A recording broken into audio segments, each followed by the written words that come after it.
northeastern part of the country, Mr. Bob Erickson, to come up a little bit, and he's going to chat with you a little bit about some more particulars on how we use the money here tonight.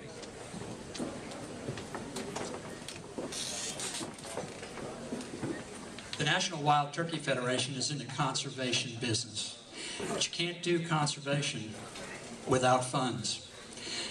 Fundraising is part of our MO.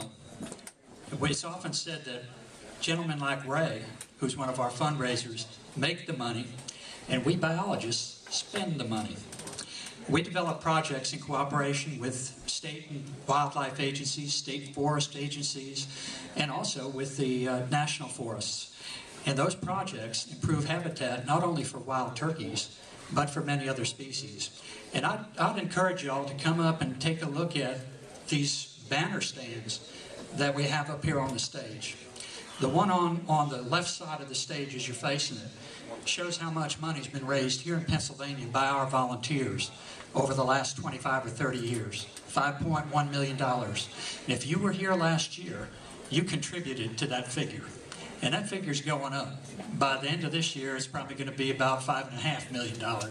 And you folks sitting here tonight had a big part in that. This one on my left and your right will give you an idea of some of the species that benefit from our wildlife habitat work. We might do it in the name of the wild turkey, but in the process of improving wildlife habitat, we're affecting all kinds of critters. Ranging from those that all of us who love to hunt and fish enjoy to some that we just don't even think about at times. For instance, you'll see on this one some non-game species like this leopard frog, the bats, and the bluebird.